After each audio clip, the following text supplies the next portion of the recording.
With all the crazy stuff going on in our country and the world, camp directors often have to become crisis managers.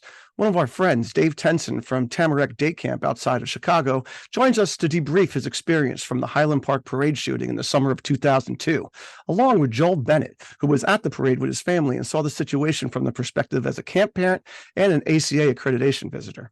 This is the Day Camp Pod.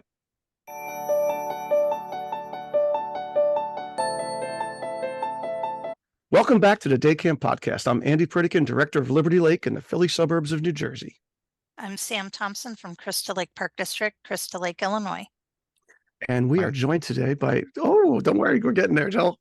We are joined today by some awesome professionals that are going to talk through a very, very interesting subject that you don't hear much on podcasts. So I'm really, really grateful for these guys being so generous with their perspectives. But I want to reintroduce Joel Bennett because Joel was on this podcast a couple of years ago, literally in the midst, like we're probably talking like April 2020, right? When everybody's like, holy crow, what do we do? So Joel, reintroduce yourself because anybody that listened back then has probably erased it from their brain because that whole spring was just so rough for camp professionals. That was the before times. Thank you for the invitation to come back. Hopefully this will not portend another pandemic. I appreciate it. No. My name's Joel Bennett. I am a recovering camp director, was one of the directors at Bieber and Perlman camps in Wisconsin and Pennsylvania for many, many years, focusing on operations and human resources. And currently, I do HR operations consulting, Joel Bennett Consulting. We work with businesses 15 to 50 to provide HR and operations support for them. And throughout that time, I think my first summer as an ACA visitor was maybe 2008. And I'm a national standards visitor, so I've had the privilege of training the trainers and have traveled around the country to see camp. So happy to be here. That's awesome. Thank you for your service. Seriously, Joel, for, Excellent. doing what you do.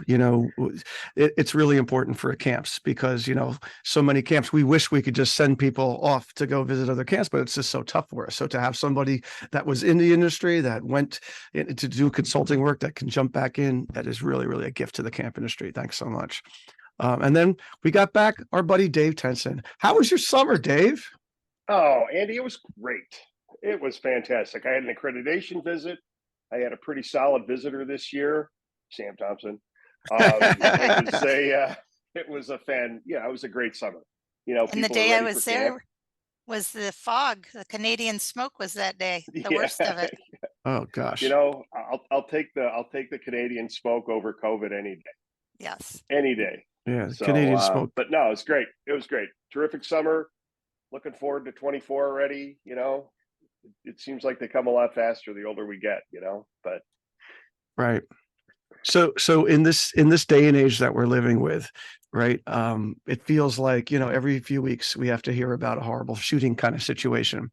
And, I think it's an inevitability that there's going to be something close to one of our camps at some point until the gun laws change in this country, which I am hopeful. I'm reading the book Generations right now. It's a great book. It was recommended by Tom Rosenberg. It's awesome. Phenomenal book. And I did get optimism that when like the Gen Z and millennial folks, push out the baby boomers and whatnots from Congress, that hopefully we can have some sanity with this issue. But until then, it is insane. So in the Chicago area, you guys dealt with that horrible 4th of July shooting in the summer of 2002. And 2022. Yes. And as Joel's an ACA visitor, he was mentioning that it was discussed at his ACA visits. People were talking about it's top of mind. So actually, I'm thinking, Joel, why don't you just tell us? You could sort of recap since Joel was actually there with his family, which is nuts. What actually happened for the people who don't watch CNN and try not to watch the news in the summer because they're focused at their camps, of what actually went down. And then we'll shift to Dave to talk about the perspective from his as a camp operator. Sure. Even though this is something that we all, I think, just as citizens sort of know happens, you never really think it's going to happen to you. and there's this massive cognitive dissonance. This was 2022. So this was the first parade after COVID. Oh gosh. So, the sort of the hope and the expectation and sort of just the excitement The of, optimism, right? yeah, being able to be out in your community and just be with other people. We were there with my wife and I were there with our two kids. We were there with both sets of our parents. We were there with my nephew. My brother and his wife were not there because they were actually at the hospital. My niece was born on July 3rd. And so we were sitting out on the main drag, Central Avenue in downtown Highland Park. We walked there from our house, and the parade started. It was as we've been, it's sort of very downtown Highland Park is sort of Jerry Bruckheimer sort of American flags and fire trucks coming through, and the uh, Highland Park High School marching band coming through, and we heard a couple minutes into the parade, and this is on video. I don't remember the exact time, but we heard just just very, very fast percussive noises, sort of sounded like fireworks. And again, you sort of don't really know what that is. It's that this sound is not doesn't compute with what we're seeing. And then what we saw about half a block up was just a massive wave of people started to run towards us. And that was when you saw sort of heard a second round of just very fast percussive noises happen. And we immediately, we grabbed our kids and ran. You actually, there's footage of um, someone sitting in an apartment above us on the street, and you can actually see my wife and my father-in-law sort of getting up and moving as this is happening. The actual area where people were killed and were dozens and dozens of people were shot was 20 feet away. I mean, there's absolutely no it's from our perspective as we've processed this over the last year and a half, it's just luck. I mean, it just Yeah. really is. I mean, so it was very, very fast. And what we saw, and this is a couple months after what happened in Texas, what we saw, and you see this on the footage, and it was there, we sort of is in mind, was all of the first responders just running towards the noise and what was going on. um, we were very fortunate for a number of reasons, but one of the reasons we were fortunate, and Dave, this goes to sort of what the role of camp and the role of caregivers with kids, is we were fortunate because we were walking distance from our house, so we were able to go home. So our kids who are young, we went into the basement.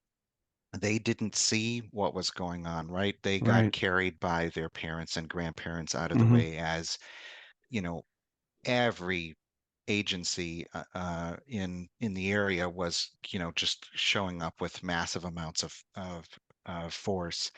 And so we hid in the basement, and you sort of go through all of those scenarios of um, all of the things that we've seen as a country in the last 20 years. Okay, well, we're doing some work on the house, so we had a porta potty in the driveway. Well, the guys from the Boston bombing hid in a boat. Well, is the guy in our porta potty, sort of all of these kinds of Yeah, it's things. just a nightmare.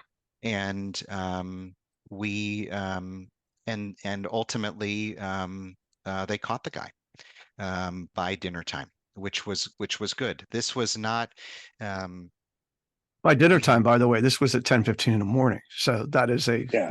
long It's a 8 rough hours. day. it was Yeah. right. And this is SWAT down the street. I mean, this Mhm.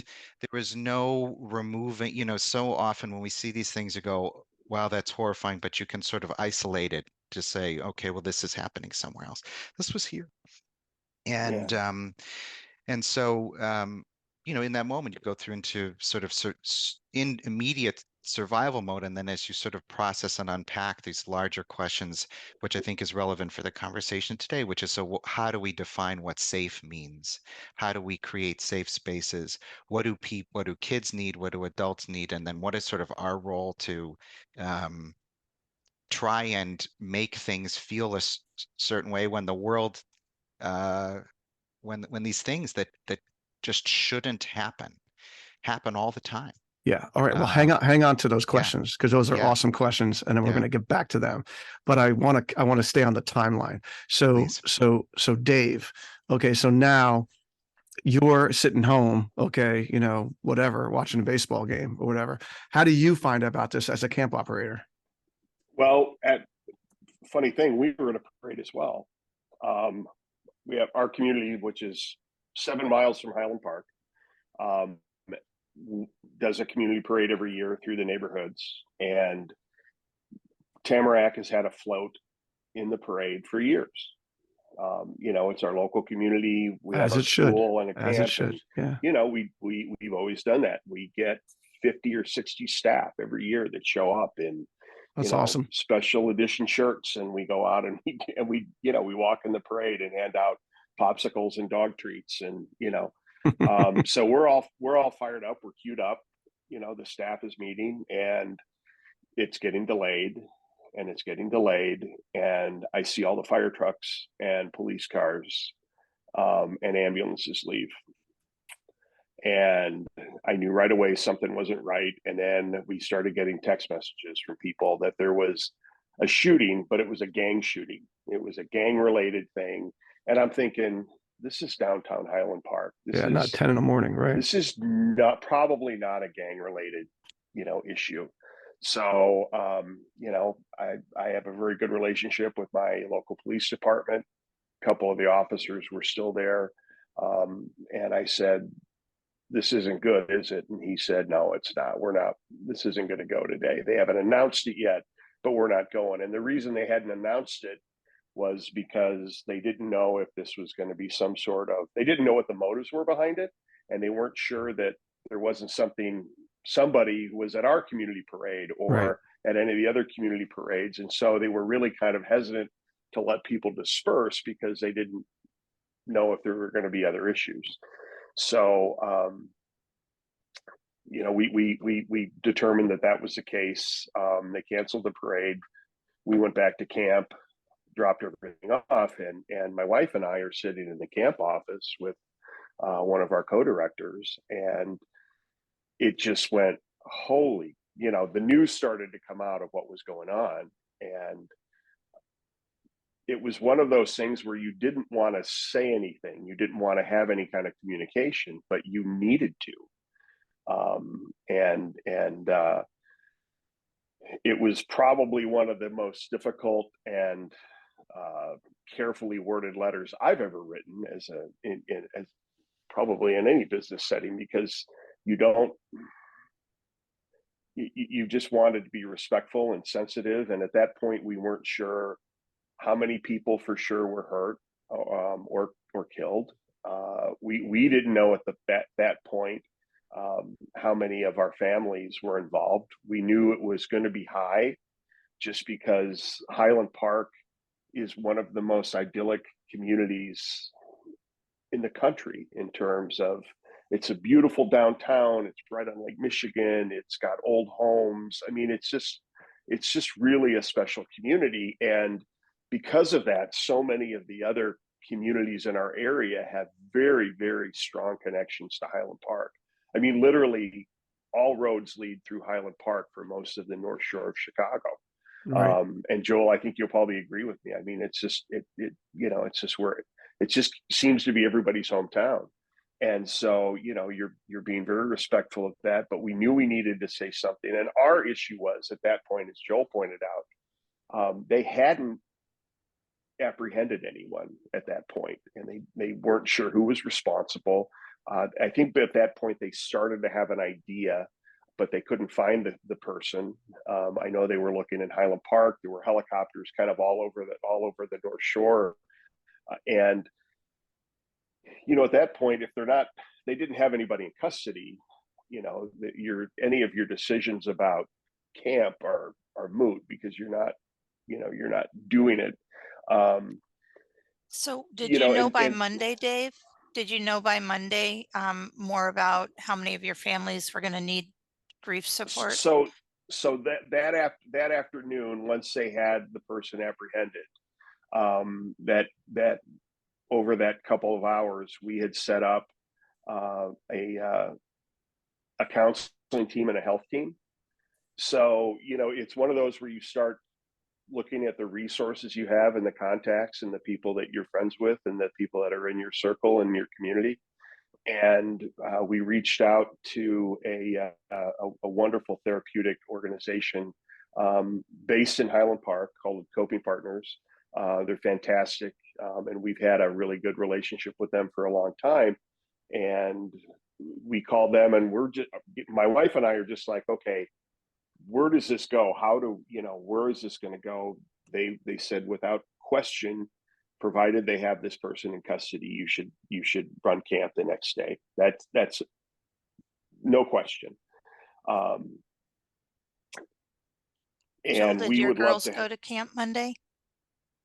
The camp ran. We had a pre-set. We were always going to take that week off. Okay. So we actually went to Madison, which it turns out was where this guy's second target was in Middleton, Wisconsin.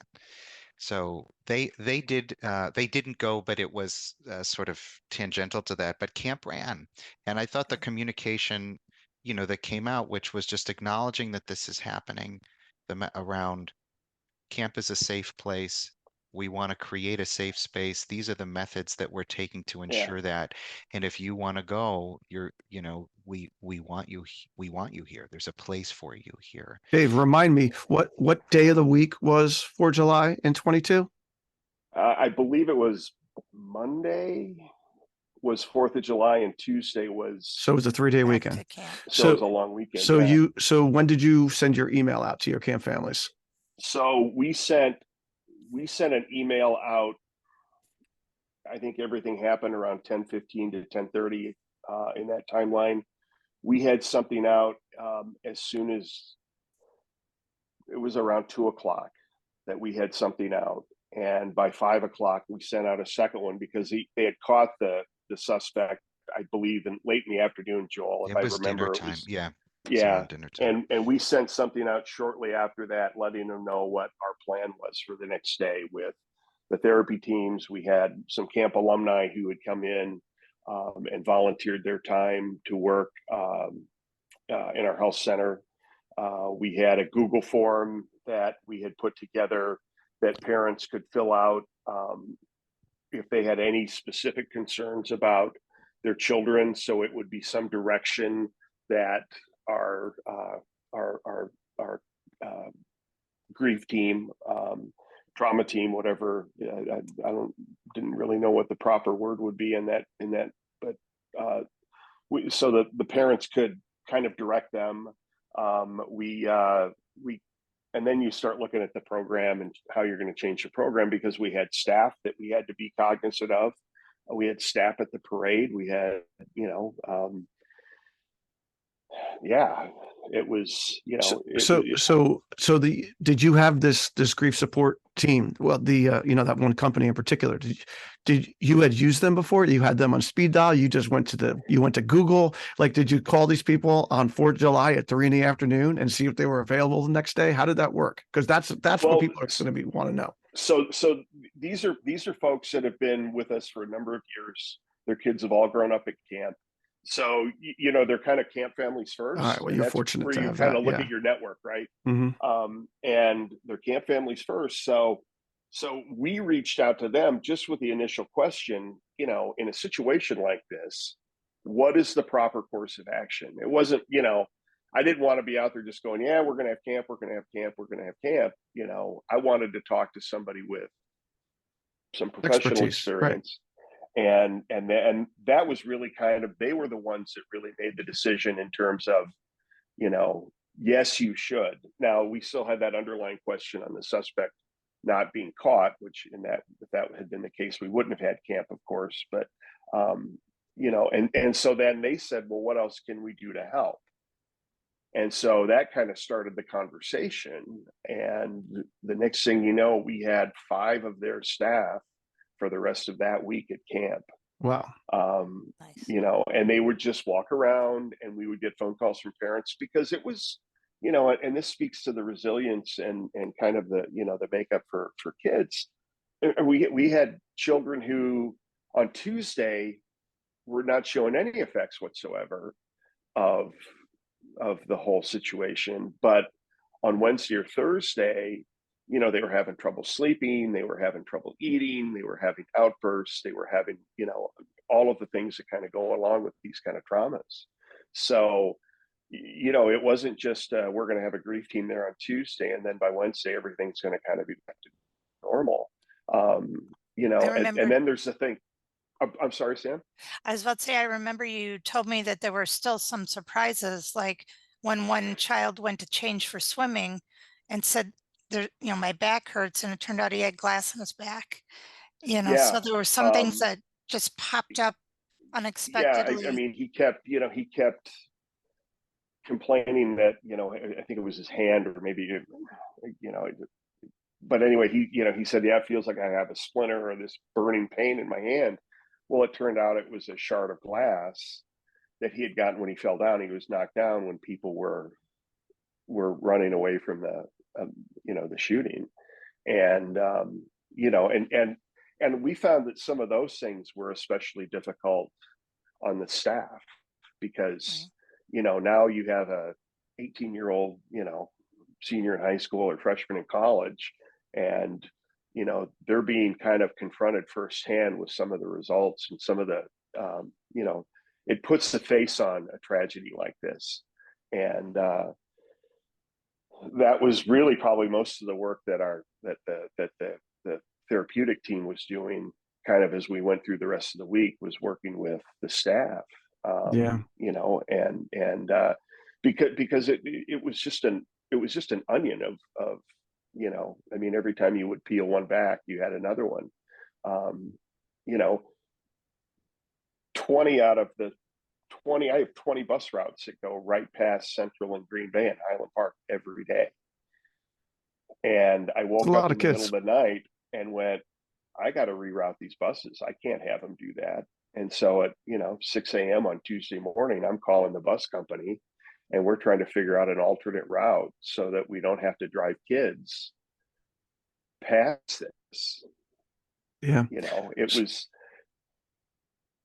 yeah. So, that's so, heavy. you know, it was, yeah. I mean, there were things, you know, I think through the whole accreditation process, we're all trained about crisis plans, and, you know, and what's your crisis plan and how you're going to handle the situation. And you don't really kind of know until you have to. And I wasn't there, you know, none of my family was there, although I had a lot of friends, and obviously a lot of our kids were there. And I think we probably had, you know, I mean, it was a place where almost everybody on the North Shore goes. They have a great parade, you know, and so, you know, because of their roots of Highland Park, you know, kids from all over the North Shore go to their grandparents' house, and then, like Joel, they walk to the parade. Yeah. You know? Right. Well, so it was. So a couple of things I just want to point out before we take a little break, and then we're going to come back and talk about safety plans, and as well as all the questions that Joel had before. But one thing is that having a grief support partner ready to go, you were fortunate that you had a camp family. Okay. That is an outlier situation. Most camps probably do not. And therefore, this is the kind of thing that one of the hopes of having this podcast is to get you to think ahead and have those people on speed dial. Okay, because it's enough things happen in society, and you know, you have a big camp with hundreds and hundreds of kids. Just things are going to happen. They're going to know somebody that did something. Lord knows all the kids committing suicide and stuff these days. You know, these kind of things are going to happen. You need to have that third party expertise on hand and available to go. Right. Even if you have a social worker at your camp, if you're fortunate to have something like that, that's just one person. If you have hundreds of kids, you're going to need more than that. Right. And then the other thing I just wanted to point out was the peeled onion metaphor, where, you know, kids at first are in shock. They don't know what to think. And then as the week goes on, heck, as the summer goes on, right? I mean, for that week, I mean, I'm guessing there was dozens and dozens of people in the hospital during that time, right? Yeah. That Oh, people were hit and miss. Nobody knew what was going on. I mean, it's a horrible situation for anybody, you know, but especially young kids who don't really know how to monitor their emotions, you know, well yet, to deal with. So, Well, and it, they, you know, and they hear a lot from, you know, they start kind of basing their reactions off of, you know, what what they they're hear their parents hearing, say. Yeah. and, you know, and so everybody's talking about it, and, you know, it just kind of continues to build for the kids. Mhm. That was one of the things that we absolutely were not going to just do a, we're not going to talk about it kind of philosophy. It was, you know, if the kids want to talk about it, we're going to give them the opportunity to talk about it with the right people. Well, And that's a really key comment, because to your point about those staff needing that kind of support, and we talk about what during training so often, you know, what are the difficult conversations and what are the ones that you say, well, that's a conversation to have with your parents. Mm. That's not a camp conversation, right? Um, you had kids that are, you know, and this is the analogy of, you know, put your own oxygen mask on first before you help others. Well, if you're dealing with even if you, you know, you had some folks, right, that are dealing with their own trauma and their own lived experience, but even those that aren't, we're not qualified to guide a child through these conversations and questions, especially in that kind of a context. So having that kind of outside support is so critical.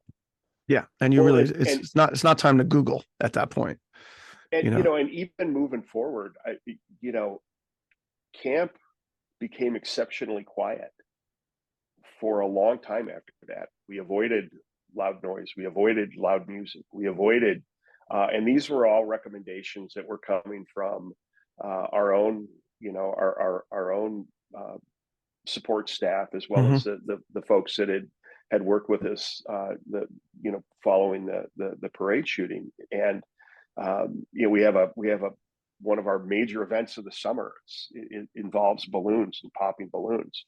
Well, that went away. You know, you can't have thousands of balloons popping in a situation like that. And you know, and so you really have to start looking at components of your program, language that you use, you know, in terms of, you know, what you call things historically that you've always called them, that, you know, you want to change to be a little bit more sensitive, you know, Hmm. to you know, to um, you know, a situation like this. I mean, again, it's an onion, and it truly Yeah. is. And it just, No, thank you. Thanks so much for helping us, talking this through with us. We have to give a shout out to one of our sponsors, and this one's going to be an emergency themed one. The Day Camp podcast is brought to you by CRS, Commercial Recreation Specialists, your go-to source for recreation solutions that will ensure your camp thrives. Explore their website today at crs4rec.com. CRS has a couple of important things that I've actually had in my times as a camp director. One of them is an emergency alert system. A lot of camps don't have a PA system. My camp doesn't. We have a lot of walkie-talkies and such. So we invested in an emergency alert system that goes on top of one of our pavilions, and it's got a bunch of horns, and it's got 4 different sounds. One of them is our lost camper drill. Another is a scatter drill. You can use whatever you'd like. And it's become a centerpiece for what we do and for our emergency drills.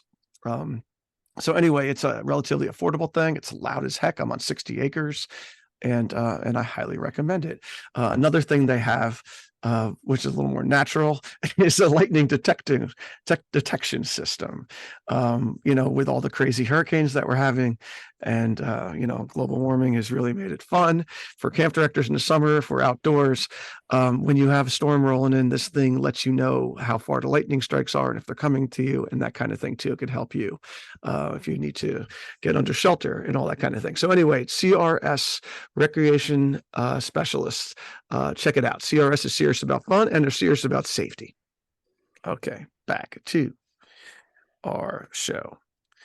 All right. So anyway, I think it's time, Joe. Let's talk about some of those questions that you brought up at the tail end of your intro, because they're really important. As we now debrief this kind of thing, and we can look towards, how to keep your camp community emotionally and physically safe. I'm just gonna hand it off to you. You can take it for a little. Well, I think one of the things I appreciate that. I think one of the things that's interesting is we talk so much and we spend a lot of time with our leadership teams. The camps that I've been a part of, we take the debrief very seriously at the end of the summer. What went well? What didn't go well? What could have gone better? How do we want to focus the next 9 months, which is, as we know, is sort of both the blessing and the curse of running a seasonal business. But part of that is always focusing on what's happening on your own site. What is something that's going to happen here? Is it happening during drop off or pickup, or someone coming on site? Or again, you mentioned hurricanes or bad weather. This is something that happened not on site, but had such direct impact to the camp program as Dave, as you were talking about, to staff. So what are the layers of I would say, like, what are the listening posts that we have out there to be able to understand what's happening? Now, this one was massive, right? This is a nuclear bomb, right? This is going off in your community. There's no missing it. But if there's smaller incidences that are happening with individual families or individual school communities that impact you over the summer, how are you tuned in to know when those things are happening in a way that gives you information to be able to help support staff, help support your parents, help support your kids. I think the other thing that comes to mind immediately is that in some ways there's that old analogy of no war plan survives the first day of battle, but at the same time knowing what your plan is and understanding what resources that you have is really, really critical. One of the things that as we were in this community on that day, in Highland Park as a city was, I think, very, very good about communicating to the extent that they could. This is the information we have. This is what's going on. Is that for the communities in and around Highland Park, there was a period of time that if you had called 911, they would not have been able to guarantee emergency services during that time, because so much of the area's resources were dedicated towards supporting these folks. Mm-hmm. And I think that as we think about other natural disasters in our area, or our ability, oh yeah, no problem, we can go to Home Depot and get a generator if the power gets knocked out or whatever, that as we think about these community-wide impacts, our ability to be able to run our own operation or support our own staff can get significantly impacted by what's going on around us. So the third thing that I would say that came to mind as we were sort of prepping for the conversation today, I would say is as we go through the accreditation processes on a prep side, preparing for the summer, being in touch with your local first responders and your neighbors, and so often we see those on the visit, and you go, "Yep, we sent that letter." It's what my encouragement here would be, let's double click on that. You didn't, okay, you sent the letter. Do they know your site? Everyone's nodding here. Are you building those? Have you ever spoken to anybody there? Right. Do you know who they are? Do they know who you are? Have they visited your site? Your neighbors that are around your physical property, do you have a speaking relationship with them? Do you invite them over for an end of the summer barbecue, right? These are the kinds of things that in moments of good times, it's nice to have those folks around, but in moments of crisis, this is all about relationships, and the time to build those relationships is on the sunny days, not on the cloudy ones. You don't want to be isolated. Well, in the middle of that. Joel, you bring up a great point, because you've got your response plan, and I think we're really good as an industry talking about and having in place response plans. Mm-hmm. But what's your prevention plan? And again, sending a letter to the chief of police, in May, saying, yeah, we're going to have camp again this year, and it isn't really a preventative tool. And I got through the rest of 22, and I got into 23, early 23, and shortly into the year, there was a situation in Nashville at the private school in Nashville where somebody had broke in, and they had done everything right at at that school. They had the doors, they were locked, they had, they did everything right. And it still happened. And for me, that was the kicker, that we need to do something more serious instead of just making sure I have a good relationship with my local law enforcement and first responders. And I sat down with the chief of police, our local chief of police, and asked him, what would you do in my situation?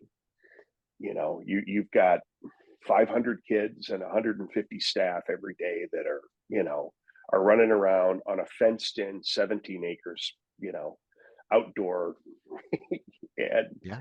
he said, I would figure out a way to get somebody there that can stop this in the event that it started, or at least give you enough time to get out or get as many people out as you can. And if you look at most camps, certainly day camps, you walk in and, if somebody's going to try to harm people, you could harm a lot of people in a really short amount of time, and you're no more than 50 yards into the Oh property. yeah, it's a candy store, no doubt about it. Yeah, I mean, it's mind-boggling to even think about. And their response, and I'm really close, is anywhere from 5 to 10 minutes. And this was the chief of police telling me this. So yeah, and you're probably in a way more of a legitimate town than I am. I'm in a town that has in 30 square miles has 2 cops on duty. That's it, 2 cop cars.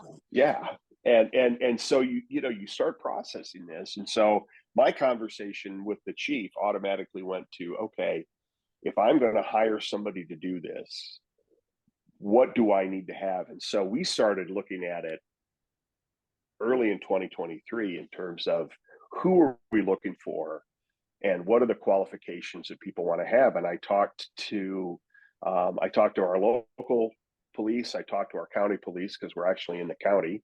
I talked to a couple of the 2 of the Jewish high schools and a couple of the Jewish preschools, because they have always been much more concentrated and effective in terms of managing security. And we started getting referrals on, who should we be using and what should we do? And we made the decision. We interviewed 4 or 5 different firms, and we ended up having a paid security person at camp controlling access. We changed our exit strategy in terms of getting out. We invested in gates and locks and keys for staff to have so that they could get out in the event that something happened. And it was really more of a flight response, to get everybody off the property as quickly as possible. And it was rehearsed with our leadership staff and with some of our counseling staff to get people out as quickly as possible. And it really felt odd, as a camp. I would think so. That this is something that, and so when we started our parent open house this year, I had 2 armed security guys out meeting parents when they pulled in. And I was standing at the front gate just waiting for the responses from parents.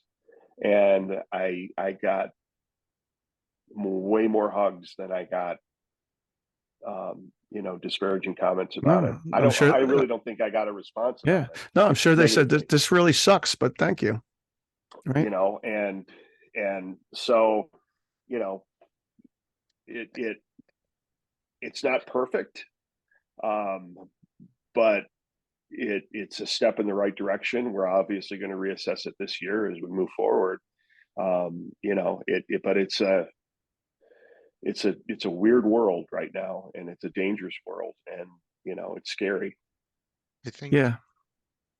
I mean, I think, one of the takeaways for me as I was listening to you talk was the importance of having that conversation, right? That for the folks who are listening to the call to this podcast today, there are a lot of great resources through the ACA, through SCN, Secure Communities Network, and there are a lot of ways to be able to sort of have this conversation or help your camp or institution have this conversation, but it's one that should be had. And it's one that should, and now in the off season is a great time to have it. How do we evaluate risk? How do we evaluate what does safe mean for us? How do we, from an HR perspective, you know, how we send off employees who should not come back the next summer. This is a reason to, there are many reasons to treat people with dignity and respect, but certainly in a world where that is awash with legal guns, this is a reason to do it. In addition to understanding who's in your community and what they need and what's driving them on a day-to-day basis. But certainly having a conversation about what would we do. And for the camps, I would say that are part of larger organizations or institutions, it's your butt in the seat. We get a lot with camps that are part of larger organizations that say, well, risk management is handled by the central office, or that happens downtown, that kind of thing. Right. It's you are the person on channel 1 on the walkie-talkie. It's you're the person who's meeting those parents. What feels right to you? And in a world where that is, to your point, sort of upside down, you have to sort of you have to figure that out, and with your team, with your parents, true to your mission, and in some ways related to the budget that you have available.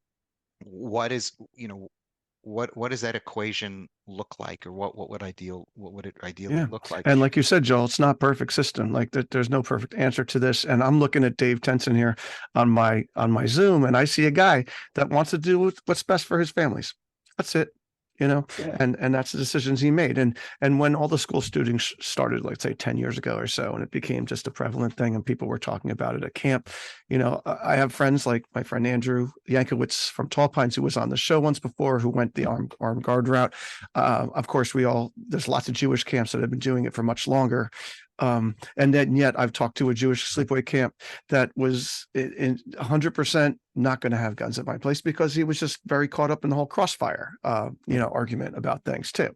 So it's definitely what you feel comfortable with and how you feel like you're doing the best for your families. Before and Andy, I could honestly say that had it not been for the situation in Highland Park, I probably wouldn't have made the call to do it. No, all your families are experiencing like a PTSD kind of situation. But that heightened feel of things. That really, really brought it home for us. Yeah. About how quickly, and again, I mean, you see these things and they happen way, way too frequently, unfortunately. And but you see one that gets that close to home and it affects the people that you care about, and you just kind of want to make sure you're doing everything you possibly can. Yeah, no, when you're looking at a staff member who has a sister or a cousin or whatever that's in the hospital on life support, it's going to change how you think about things way more than just watching it on the news. Right. Yeah. And it can happen anywhere. So, for those of us say, oh, it'll never happen to me, like Joel said in the beginning, we don't know that. So. Right. All right, we're going to pause for a second, and I have to tell you about another one of our sponsors that allows us to bring this great show to you. It's our friends at Camptivities. And, scheduling affects every camper and every staff member. Summer, it's easy to make mistakes, but it takes a ton of time, right? And the bottom line is scheduling is hard, but it doesn't have to be as hard. Let Camptivities help you create a balanced and engaged schedule without the mistakes and without those long days and long nights. Camptivities does it for day camps. They do the auto scheduling, camper and group scheduling, elective scheduling, manual adjustments, over 50 regular reports they have, plus tons of customizable settings and so much more. So if you're looking for a better way to schedule this summer, go to camptivities.com, set up a time to chat with our friend Ryan and family over there. The folks at Camptivities would love to show you the next big thing in camp, right? Don't wait until the new year. Start the onboarding process now and save 15% on your first year at camptivities.com. So I've said it on the show before, but I was really fortunate about 15 years ago at our camp, in that I had a camp family that the mom was in the Office of Emergency Management for the state of New Jersey. I'm only about 20 minutes from the capital of New Jersey, Trenton. And she saw what we had, and it was very much like you guys were sort of half joking about the letter to the fire department, the letter to the cops, and here's my emergency plan that we're going to laminate and forget what it even is as it sits there getting dusty, right? And she helped me completely rewrite mine and such. And then what we did for a few years in a row, which now I'm inspired to bring it back, is we did what they call tabletops, where we brought in representatives from each of like the branches of emergency services, right? So we had the police, a representative from the police, representative from the fire department, representative from the EMTs. Then we had the county Office of Emergency Management and come too. And like we mentioned a little bit before, having these people come to your site, just that is so damn important that most camps, I would venture to say, day camps, different. Sleepaway camps are up in the woods. They have a different relationship. Day camps, you're in the community. And I tend to think that a lot of the cops and fire department and EMTs, well, EMTs come to all our camps. I shouldn't say that. But the cops, they sort of see the sign at the end of the driveway and they don't really know how to navigate. Like, what if they were looking for someone or something at your camp? They really need to know your facility. And a lot of this stuff, like the letters that go out, do happen in like April and May before camp starts. And as we know as camp professionals, that is the most stressed out time for us also. And the period of our year where we have the least amount of time and bandwidth to make these things happen.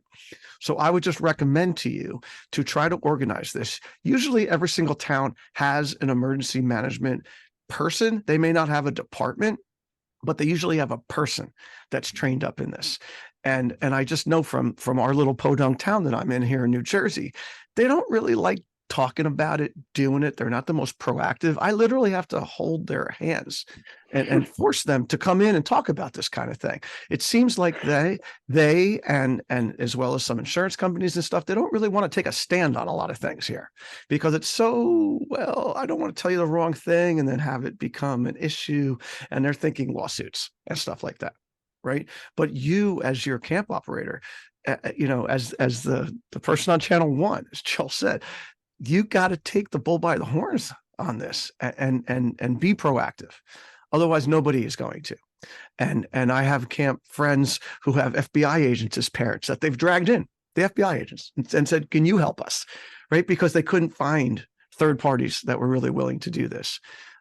So that's something that I strongly recommend. Yes, Joel. So the other thing that I would to double click in on what you were just saying also is who's sending those communications out, right? One of the things that's comes up in every accreditation is, oh, it's the camp director who talks to the media. It's the camp director who's the person who's doing that. In this kind of a situation, if you are the person who is the only one who has access to your email client, who's the only person who has access to be able to know who is on your lists, and you are I'll just say not available to be able to send that out. Who are the other people who have those keys? If it's someone, is it someone who's on site? Is it someone who's off site? Is it if you're a nonprofit? Is it a board member? Is it a partner? Someone else who knows enough about what's going on, who sort of has that information to be able to communicate with families in those situations. I was with a camp a couple of years ago who they will remain nameless, but they used to put up their auto away message anytime there was a bad weather incident on camp, because the auto away message said, if you're getting in touch with the camp office, we are out dealing with the storm. We'll be back in touch with you. And I was like, oh boy, you're sort of like, that's an interesting choice. I don't know if how I'd feel getting that email at when I'm calling camp with my phone app going off saying, oh, there's a tornado warning. But in all seriousness, I think that's something to think about in terms of how do you distribute this information and who's empowered to do that. It's a great point. And the camp I'm partners with up in Boston, Everwood, had a relationship with someone that was in charge of all of the emergency services for Boston Marathon situation and all that, and basically had us create laminated sheets for all these different kind of scenarios and just have them ready on the go.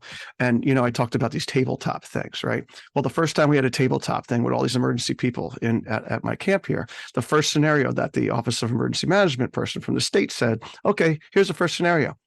Andy gets taken. Andy is being held, right? He's not there. Now what? And everybody just looked at each other and was like, I don't know, what do we do? Right. And my wife said, I am never going to be part of these things again. I hate that now. But yeah, no, Jill, you're 100% right on that. Another thing I just wanted to say before I hand it off again is, who are those calls, those first calls that you can make, right? Because like Joel said, if you're in a nonprofit and and there's like someone on the board of trustees or whatever that you can trust, that has this kind of expertise.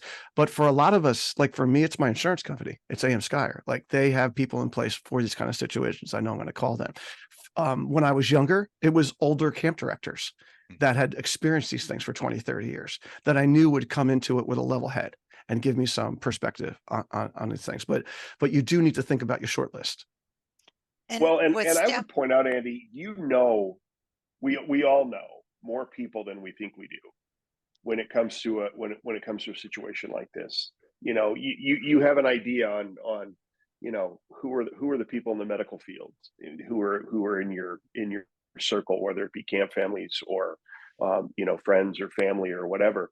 You know who's in the circle, and never hesitate just to call and ask a question. And I agree with you, AM Skyer is phenomenal in terms of when you call Alan Cooper, he's 9 times out of 10 going to call you back that day, if not sooner. And they're exceptionally easy to deal with. And you'll have a template of an email sent to you if you want. Yeah. Right. With staff training too, it's not enough to show the active shooter movie. You've got to practice the drill and say, if we're in this building and this happens, which way do we go? Where do I, if I'm, you need to go through each of your areas with your staff so they can figure out, I could go this way or that way if this happens, and I'm taking the kids over here to regroup. And so, you definitely need to practice. Right. And what camp professionals need to know is that schools have been practicing this stuff for 20 years now, literally 20 years. So a lot of camps are like, well, I don't want to do this. It's going to stress out everybody, blah, blah, blah, that kind of thing. But I think you're being negligent if you don't. And, it's funny, Andy, when we were kind of looking at our plan for 2023, we've done the Alice training in our school, and you barricade, you block the doors and everything. Right. A school is broken down into classrooms of 20 or 30 kids, so you can block the door. Not that that's the best course of action, but you can create that buffer. When you're in a camp situation, even in a resident camp that typically has fewer kids than a day camp does, where are you going to put 500 kids? That you could block it off to keep them away from an active shooting situation. You really can't. And so that kind of, it was one of the things that we started thinking about in talking to the different levels of law enforcement that we did is, okay, maybe our best plan is just to get out. I would rather have to go find people out in the woods and have them safe as opposed to, having them not be able to get out and they're in a fenced in, confined 18-acre space and they end up getting hurt. So, but Andy, you had mentioned it because I think you and I are kind of similar in the way, I'm in a town, but I'm also in the county. And so you have different levels of accountability from a law enforcement standpoint. So when you're talking to people who are going to be making the call, you really have to make sure that you're asking the question, who else is going to be in, who else is potentially going to be coming in? Because my first call is going to go to 911. Well, I could get county people, I could get city people, or I could get Northern Illinois, rapid response people. And it, each one of those, you're probably not going to have the same folks making the responses. So you really have to kind of find out who the responsible parties are. So you're at least talking to the right people about what your plan is and what the reaction or what the action should be. So during my staff training this year, one of the staff members came up with the question that if you are trapped in a room or a closet, how do you keep the kids quiet? And so we started buying suckers for every counselor to have for emergencies to stick in their mouths if they had to keep them quiet. Because how else do you keep kids quiet? And then they were like, how do you run a drill with the kids? I go do relay races where they grab hands and they have to get from here to here as a group. And then when you're having to do it when it's an emergency, it won't be as scary. You know, if you've done this before, it'll be a little more normal. So Emergency lollipops. And if you don't need them on the last day, you can give them out to everybody. yeah. Yeah. May they always get them on the last day. They work Yes. great at haircuts too, if you're trying to get your kid. I think one of the things, Sam, you talked about this in the context of training, right? We know from a school perspective when those Alice drills are happening. And so that's again comes back to your communications plan. So having your parents informed and your staff informed, hey, it's always great to have your staff training done in advance. Let's just put that out there. But to be able to say, hey, these are on these days, this is what's happening. This is what we're talking about. Hey, this drill is coming up next week. We want to give you a heads up about it. And it's an opportunity for you to build, like we've been saying, build that trust with your families. This is why we're doing it. It's not in isolation. It's part of a more comprehensive plan. We're interested in having that conversation with you if you want to have it with us. To be able to, just as the same as you would about, hey, next week's dress up day and everyone come in your superhero costumes. So, I think that's really critical. Never miss an opportunity to be able to build the relationships with your families and with your staff. Yes, no doubt. So Joel, what kind of stuff does Joel Bennett Consulting do? How can you help those listening to this podcast? Sure. Well, we've got some great suckers here. I'm realizing I need to go to Target and Costco and go get some more Tootsie Pops. I think listen, we work with small businesses, and certainly many camps are small businesses. Some want to be bigger. Some are fine just the way they are. But this past season, we worked with a couple camps providing payroll and HR support. And a lot of this was we talk about resiliency of staff, which is really what, Dave, what you were talking about a little bit earlier, is how do we build resiliency on those cloudy days? And we know that 18 to 25-year-olds have a very different perception of what a cloudy day is than those of us on this podcast. And so that's a lot of what we do from a staff training perspective, and then also some, coaching. To your point, who do you call in the middle of the summer to say, hey, I've got this staff person who keeps calling out, it's a day camp. It's not like we have vacation days here. We're running that program. So being able to coach in those moments is work that we do. And then from a strategic perspective, it's some of these, exactly what we're talking about, the debrief conversations, what went well, what could we do differently?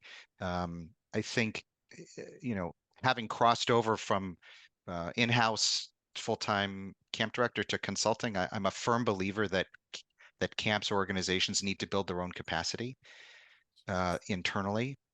And there are some conversations that are easier had with someone who's not always in the room.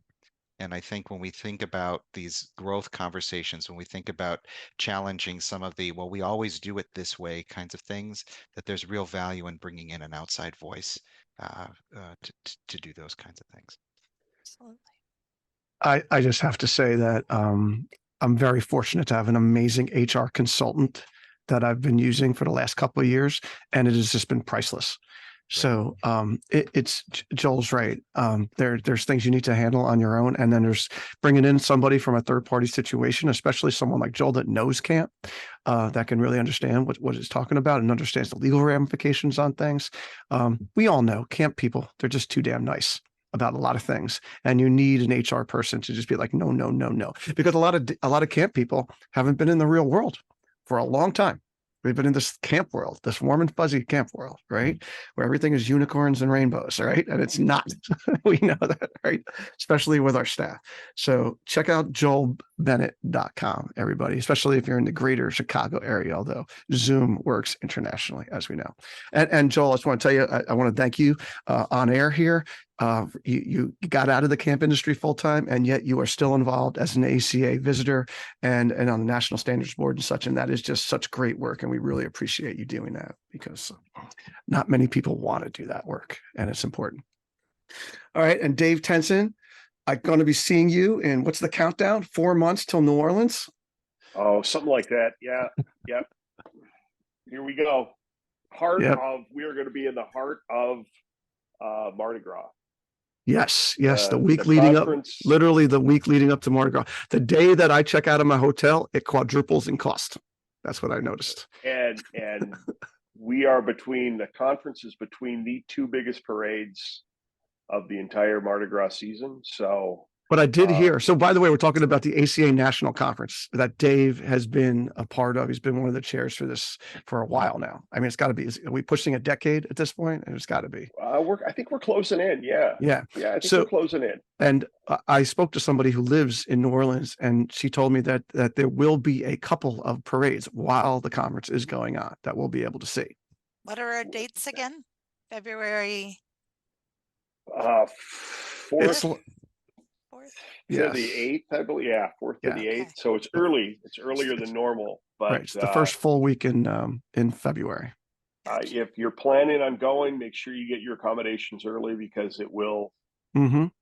and you want to be in the circle according to the locals. New Orleans built on a circle. And if you're outside of the circle, getting into the circle on parade days is almost impossible. So Yeah. Unless wanna be in the unless you circle. understand the trolley system, which I do not. Okay. maybe not. So anyway, we want So- to thank the Go Camp Pro team, Camptivities, commercial recreation specialists for allowing us to bring this podcast to you. If you like what you hear, you should subscribe to the Day Camp Pod on your favorite podcast platform. Check out our show notes from all our episodes at daycamppodcast.com, as well as contact info of this show for our guests, Dave Thoenson and Joel Bennett, and my co-host, Sam Thompson, and myself. Thanks for listening and making yourself a better Day Camp Pro. We'll be back in a couple of weeks with another episode of the Day Camp Pod.